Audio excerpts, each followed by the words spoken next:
Welcome to EPG Pathshala. Today we'll do a module on feminist postmodern theories.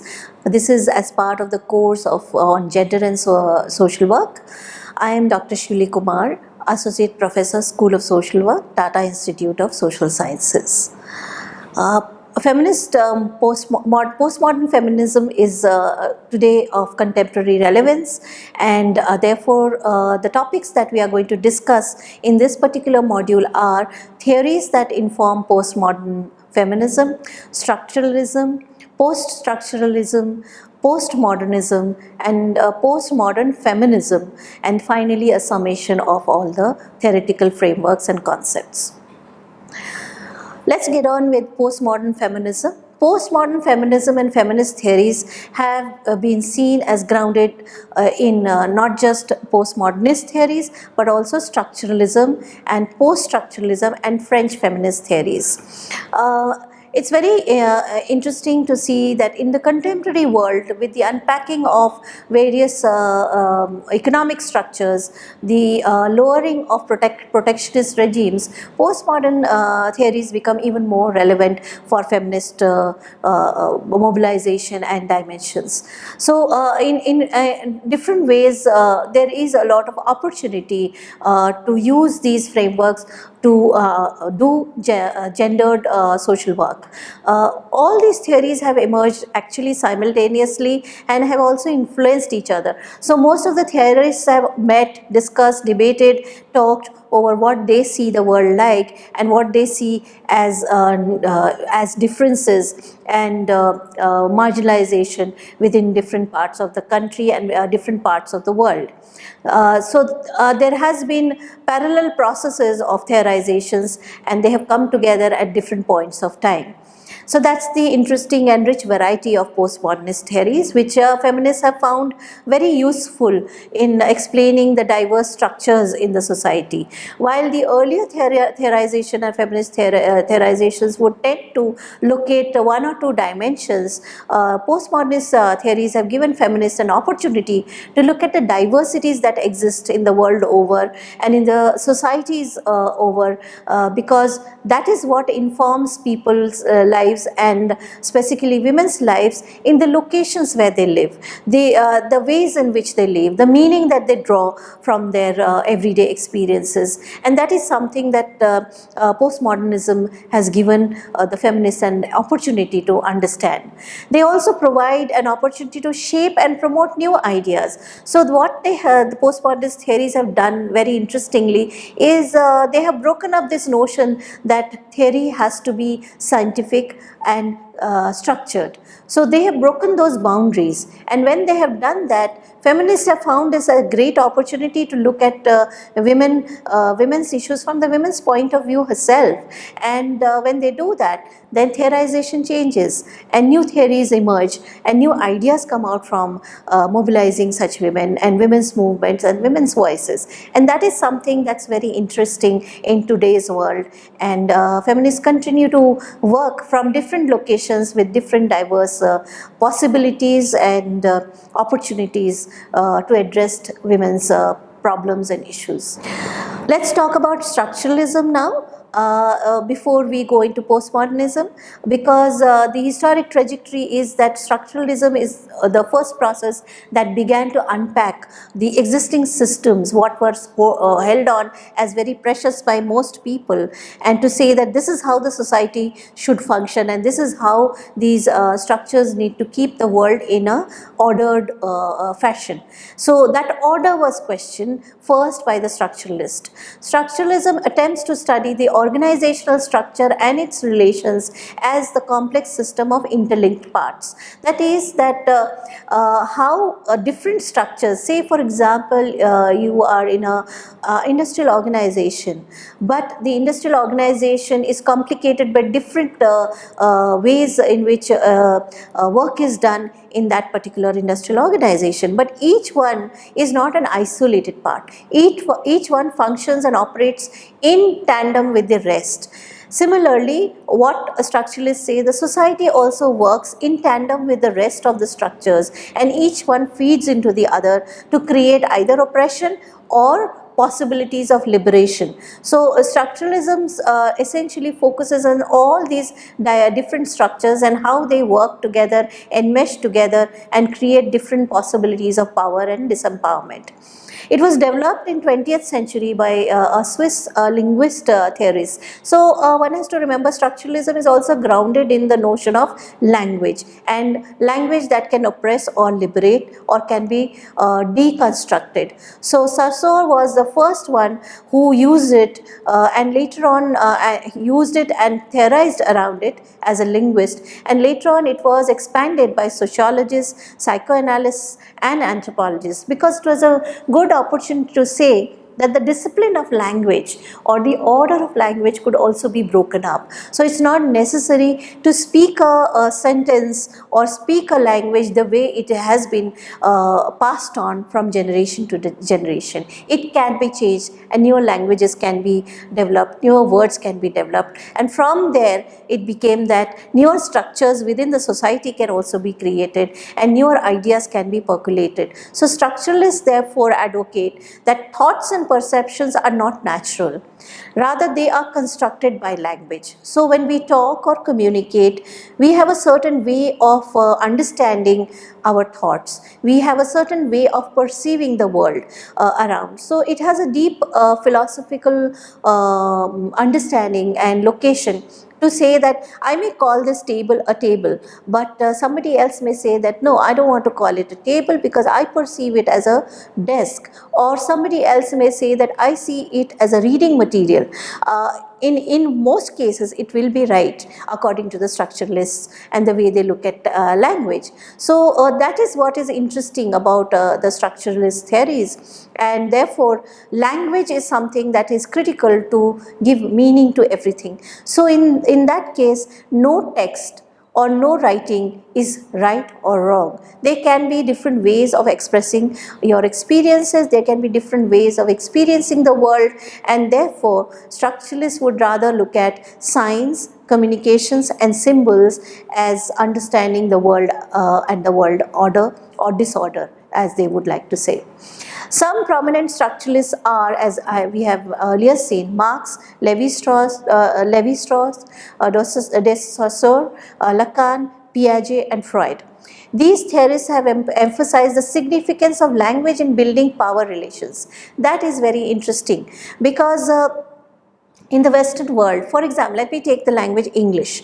Now, English came in with the imperialistic progression of the British, who wanted to conquer the world, and some of the European nations who came to different parts of the country of other nations, and they started educating people into English language, and in many ways hegemonized English, left it behind and said that this is the language which is the language of the civilized, and other languages are savage, unreal and not really good enough. So created a hierarchy of language. In that sense, it's important to understand that that is not necessary. Structuralists have really helped us to interrogate this notion of domination by language and the significance of language in building that power. So when British came into India, they left behind a realm of ideas, notions of what is civilized and what is not civilized. So language was one of them. With that came the symbols of wearing certain kind of dresses. So you are an English person, you behave like an English person even though you are Indian. So you become civilized. So in that case, how does language actually create this kind of power relations? So those men who were British educated or Western education were more accepted and became more powerful and elite in the Indian society. But those who were living in the villages, speaking their own dialect or their own kind of languages, remained savages and therefore marginalized in the society. And this kind of power continues to operate in our country, and that is critical for us to remember, that this kind of notion, idea and interrogation has been possible because the structuralist said that language is one form of domination. To do so, they have developed and proposed a system of thoughts which provide lawful and explanatory deep structures. So, structuralists also enjoin upon every person to start looking at language and start thinking what is lawful and what is not, what is right and what is wrong, what is abuse and what is not abuse, what is different and what is same, what is homogeneous and what's creating hegemony within that language. And that is something that really gives us an opportunity to say that all languages have different ways of looking at the world. They have different words to depict the people and the science and the world that they see. So in that case, structuralists help us unpack the hegemonies of language, hegemonies of one language or two languages or maybe three languages in different societies, communities, and also being propagated by the state as a powerful agent of hegemony in case of language. These theories have emphasized the significance of language, as I mentioned, in building power relations. To do so, they have also said that it's important when this interrogation of this hegemony happens, how do you look inside? How do you create more understanding of why does a particular language give power and privilege, and why a particular language kind of does not privilege? So, for example, if a Marathi speaking student comes to Mumbai to study, there is a perception that the Marathi speaking student will bring in that I do not know English. In most cases, they will say that I do not know English because there is a hegemony and a power that comes with English. I want to learn English. Why? Because then he is able to access information and ideas and also be part of those corridors which create and dominate over them. So in that case, how do we ensure that a student is able to respect his own language, his or her own language, also able to understand that that language is as significant and as perhaps English or maybe Hindi or any other dominant language in that particular institutional framework. So that interrogation is what we are talking about when we talk of deep structures, to be able to understand societal frameworks which create this goodness, badness, good or bad, and language domination. Structuralists were followed up by post-structuralists who therefore transformed structuralism by advocating that the meanings and language that language produces are unstable. So structuralists essentially talked about systems, and they talked about a logic in understanding language and their meanings. But post-structuralists problematized structuralist ideas, and they said that no language or no meaning is the same for anyone. And that means they destabilize the whole notion of uniformity, the whole notion of progression. That's a very discomforting position to be in. And they also, at the same time, it gives us a lot of opportunity to say that, hey, my language perhaps has more meaning than I have never looked at it. I need to go back and understand maybe, say, Bengali much better than what was taught, the Bengali that is prevalent in Kolkata. I perhaps need to go and look at Bengali that's spoken in Midnapur or some other remote village and interrogate what is powerful and what is seen as homogeneous Bengali. So I'm just problematizing the whole notion as to what proposed structuralists really talked about, to say that there are multiple meanings, there are multiple ways of looking at the world and multiple interpretations that can be brought through. So Derrida was one of the foremost post-structuralists, and he brought in the notion of difference, that when you talk about two kinds of situations or two ways of looking at the work, you talk of logocentrism, and logocentrism, it needs to be taken away, because then it creates a binary, and then it creates a hierarchy as to who's better and who's less, the way, you know, perhaps interrogating Marx would. So in that case, therefore, when there are differences, then there are differences in different languages. Not just that, the same language can be read or understood differently by different people from different locations where they come from.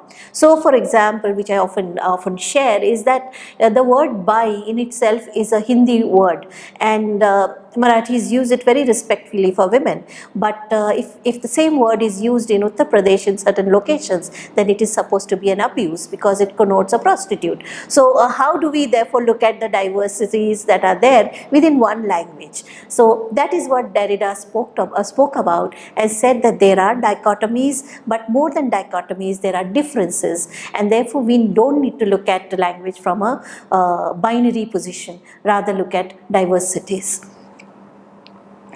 So language symbolizes and sustains the symbolic order is something that the post-structuralists talk about.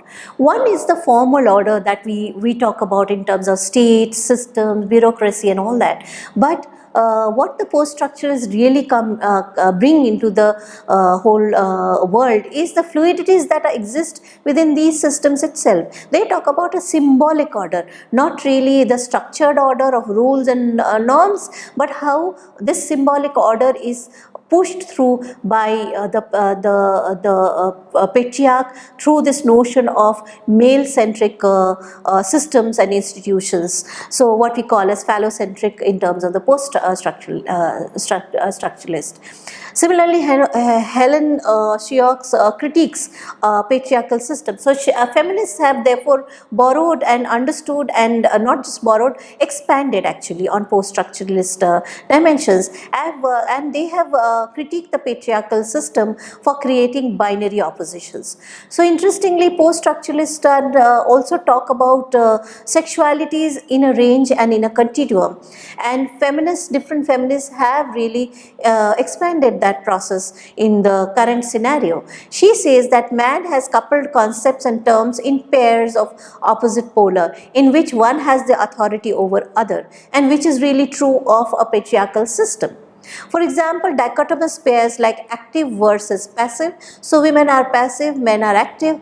Writing versus speaking, sun versus moon, day versus night, or high versus low. So why should high be versus low? Can't the same go together?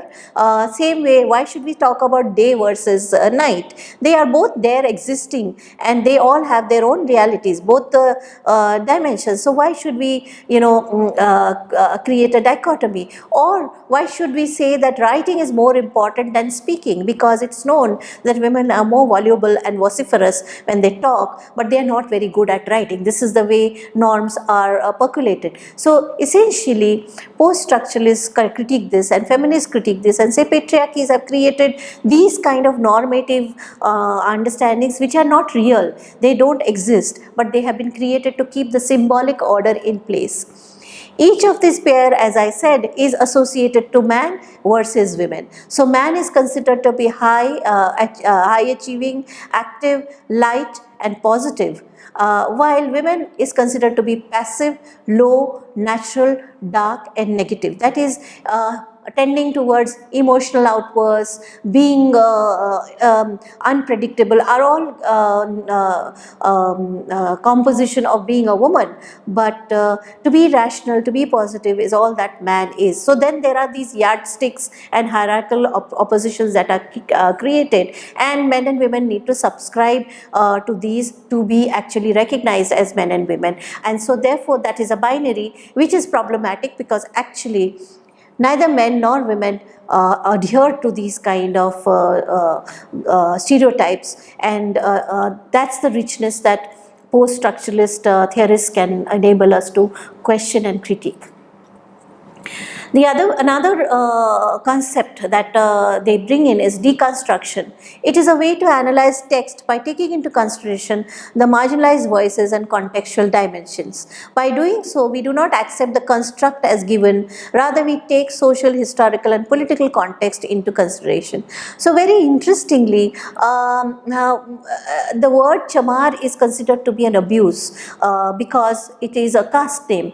But in Punjab, a group has reinvented and created a chamar band, and they've deconstructed the word in itself to say it is not necessarily abusive, because it's the meaning that has been given by the caste hierarchy that needs to be changed. So deconstruction of words the way literature is considered to be purist in the Brahminical notion, that is something that feminists in India are constantly now interrogating. And so Dalit feminists speak a different language, while upper caste women feminists speak a different language. So how there is that dialogue dissonance as well that is happening using the notion of deconstruction, and that's significant for us to keep in mind. They also critique, and I mentioned this earlier also, logocentrism, that is the binaries, and also to say that there is no logical order. To say that men are rational and logical is something which is a myth. And same way to say that women are emotional and they are not so thinking and they are more vocal and vociferous and caring is something again which is a myth. And this has been proven time over. So post-structuralists argue that there is an assumption, and these assumptions need to be bust by taking out these categories of what is so-called essential to be found in human beings, and therefore binaries of so-called genders. So post-structuralists enable feminists to start looking at it from a differential point. Derrida argues that definitions, categories and constructs vary from one particular historical, political and social situation to another, and that's really true, and we can find that in contextual realities in our own country, because the entire country has diversities of populations, diversities of cultures, and they all are constantly reinventing themselves in response to political situations and also social situations. So they all come together, and yet they are very different. So there are multiple discourses. There can be no single discourse to give to look at different languages and incidents. And but what is important to keep in mind, that only few are heard, not all are heard. So Derrida enjoys that all should be heard and constantly deconstructed and thought over. Also, subjectivity is something that that is important for us to keep in mind when we are talking of post-structuralist thought, that is conscious and unconscious thoughts and emotions of the individual, her sense of herself and her ways of understanding her relation to the world. And that is something that the feminists have expanded from post-structuralist ideas, and to also say that subjectivity is changeable, it is contradictory, and it is constantly reconstituted over time. So to say that only women change their minds is a myth. Everybody changes their mind because they are constantly interrogating and relating themselves to the situations that are outside in the context in which they live in. Foucault explains, this is an interesting quote that Foucault says, to be more precise, we must not imagine a world of discourse divided between accepted discourse and excluded discourse, or between the dominant discourse and the dominated one, but as a multiplicity of discursive elements that can come into play in various strategies. It is this distribution that we must reconstruct with the things said and those concealed, the enunciations required and those forbidden that it comprise. This sounds very complex, but it's really actually simple. Never take it for granted if somebody is saying something or the language that they are speaking. There can be differential meanings in each and every discourse that is happening, and therefore there can be many meanings that can be taken out of it. So that is what needs to be reconstructed and thought through as an ongoing process, as an ongoing discourse is what they bring in. So let's look at postmodernism and some of the key tenets, which I'm not going to dwell too much on because I've already explained some amount of it in the post-structuralism. Postmodernism, some of the key tenets are the perception about stable, coherent self, who knows what it thinks or what they think they do, is something that's destabilized by the postmodernist thought. You can never be absolutely right and absolutely wrong, is something that such theorists talk about.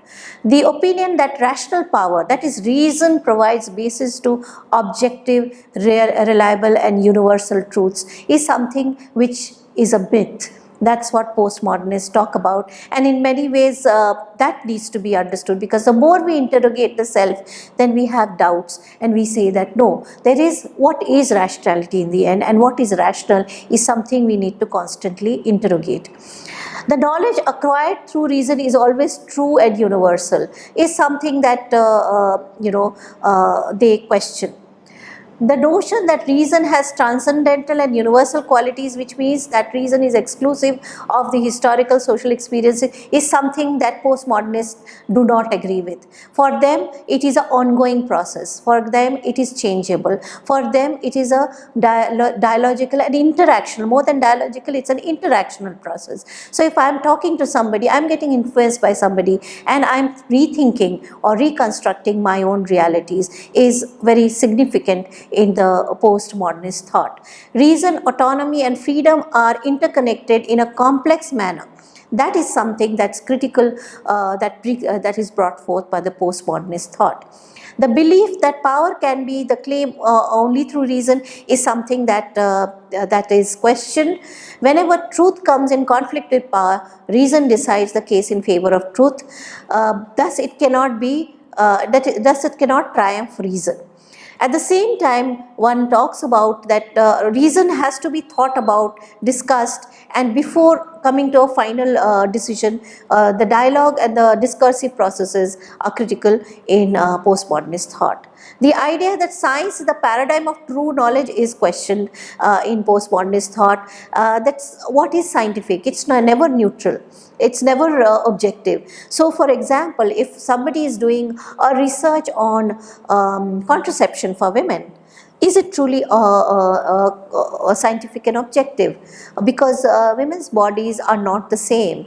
Women's bodies do not behave in similar fashion. So the scientific approach to contraception may not be the real ways of addressing population control. Perhaps it's more important to have a process of discussion, discursiveness, and thought out with the social political realities of women, and perhaps decision making needs to be taken by them rather than by coming up with a scientific reasoning of that particular contraception. So that is something that needs to be understood and brought forth in the forefront, as postmodernist thinkers would like us to understand. In order to mediate the knowledge produced by science, we use language. That is something postmodernist thinkers also enjoyed, and say that science cannot be a standalone. There is a need to start thinking beyond what scientific principles are in its so-called objective positivist framework, and the real situations outside need to be therefore interrogated and discussed before certain conclusions are drawn. So postmodernist feminisms are also this branch which strives for equality for women within the category of women. So till date, it was usually most of the theories talked about patriarchy and privilege of men, but postmodernist theories also talk about equality of women within the category of women. That is, it identifies feminist perception of society and also says that women are not a single homogeneous category. It also examines how the social work affects different categories of not just women but also the sexualities of women, and the sexualities can range from very different practice of sexual behavior and sexual orientation. It analyzes the role played by power and knowledge, relationships in shaping women's perception of social world. So I may be a heteronormative person because that's how the hegemony plays with me, and I'm socialized and brought up in that manner because that is seen as the dominant ideology and a dominant way of looking at my sexuality. So the postmodernist thinkers say that is not how it should be, and therefore we need to understand and analyze how the social world creates these kind of notions of women, and therefore flags diverse women and their experiences. Some of the post-modern feminists are Helen Scherz, Luna Irigaray, Julia Kristeva, who are some of the most prominent writers. The details you can always examine more because there is much more complexity in postmodern feminisms. Each one speaks from a different different domain. So it can be psychoanalysis, it can be looking at the Marxist frame and expanding on it. So that can be done, needs to be done in depth using the references. Yeah. There is a dichotomy for feminist action when we use post-modernist thoughts, because there are difficulties there. The postmodernist emphasis on differences put feminists in a dilemma, even though this is acknowledging that there is diversity and multiplicity. The whole problem lies in the fact that if there is so much diversity, if there is so much differences, where is the common ground? Where is it that we can bring women together? Because for movements to happen, as we go back to socialist feminism, as the socialist feminists would like us to do, is then subsume some of the diversities, some of these categories within a larger notion of class and women. But that is something the postmodernist feminists are unable to really reconcile with, because there is this whole notion that every woman, every person has a right to decide what kind of ideological position they come from. In that case, how do we mobilize people to come together is something that is a question for most postmodern feminisms. The postmodern emphasis on multiple and diverse voices is contradictory to feminist political action. Feminist political action demands unity. It demands some kind of sisterhood and some kind of action on defined women's issues. So suppose we are talking of sexual violence, which is a discourse between the women's movement and also other sexuality groups, that if we lose the category of women, because we are talking of sexualities and women in that category is the heteronormative being, then what happens to the other sexualities? So who do we give precedence? Who do we give the hegemony? In that case, how do we reconcile this? So we won the women's right after a long haul and long struggle.